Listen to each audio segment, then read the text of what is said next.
Craig Slater, he's always in a lovely location. He never lets us down. Take it away, Craig. You're too kind words. And with Anthony Davidson, who's equally glamorous, which isn't actually saying much, Anthony.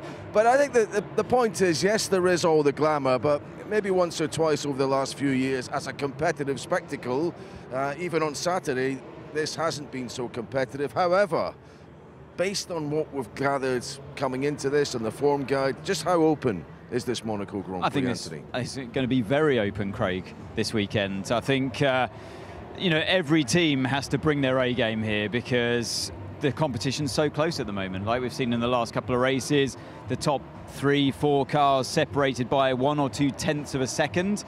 This could be anyone's, it really could. Yeah, it's interesting because Lewis Hamilton hasn't had a great qualifying run. I was quizzing him about that yesterday. He has scored more points in Monaco than anybody else. He kind of made a little bit light of it, saying, well, I'm doing well in the race. But as a racing driver, deep down, I suppose the qualifying lap is still one of those ultimate tests, isn't it? And will he need to address that if he's going to go head-to-head with Leclerc at Ferrari next year?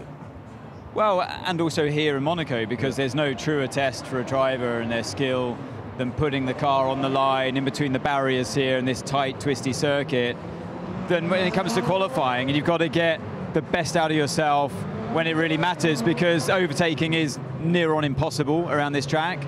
So it puts much more emphasis on the qualifying, and that's something that all the drivers are going to be chipping away at and honing to perfection come tomorrow afternoon when it's qualifying day. Okay.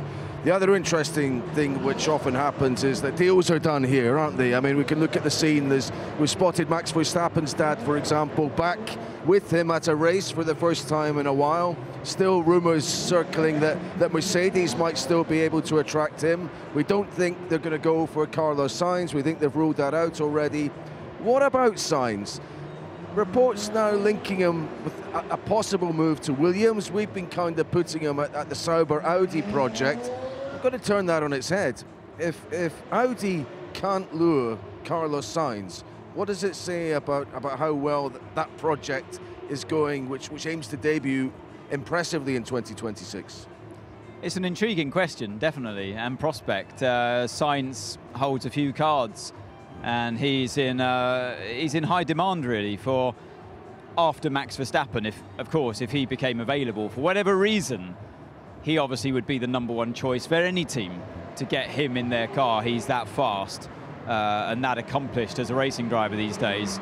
But Sainz, he holds a lot of cards himself, like I say, and I'm intrigued to see where he's going to end up, because he has the choice, from my understanding, talking to lots of different teams up and down the paddock, lots of journalists as well.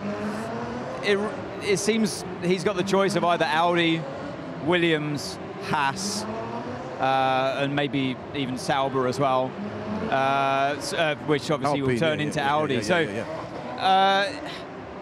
It's up to him to choose where he feels is the best team going forward, not just for next year, but when the regulations change for 2026. Going to be a huge set of regulation changes, not just for the power units, but for the cars as well themselves.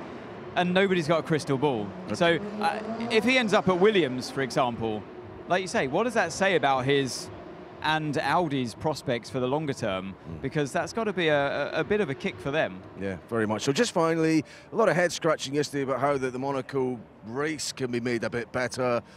Can they alter the track here? There doesn't seem much appetite to do that. Can they make the cars smaller? That seems hard too. What about this idea, my idea? What about making it a time trial?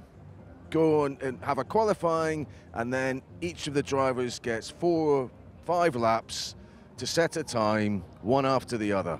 It would take, I don't know, 3.5 hours, but at least it would be competitive in a way the race isn't always. You lost me at 3.5 hours, Craig. I do enough endurance racing in my time. Look, this race, I like it for what it is. Yes, you can't really overtake around here, but it's a unique circuit on the calendar, the shortest track on the calendar, one of the most historic tracks on the calendar. It's got the tightest corner in the calendar as well, the hairpin. There's just 30 miles an hour, for example, in first gear. So the cars look a bit out of place here. Now they've grown in size over the decades of Formula One that's been coming here. But they're faster than ever before around this track, and that's part of the skill. For me, looking on as an ex-driver, I can appreciate what the drivers are doing in these cars around this track. Just to get the thing around the lap is hard enough. That's the challenge of this street circuit.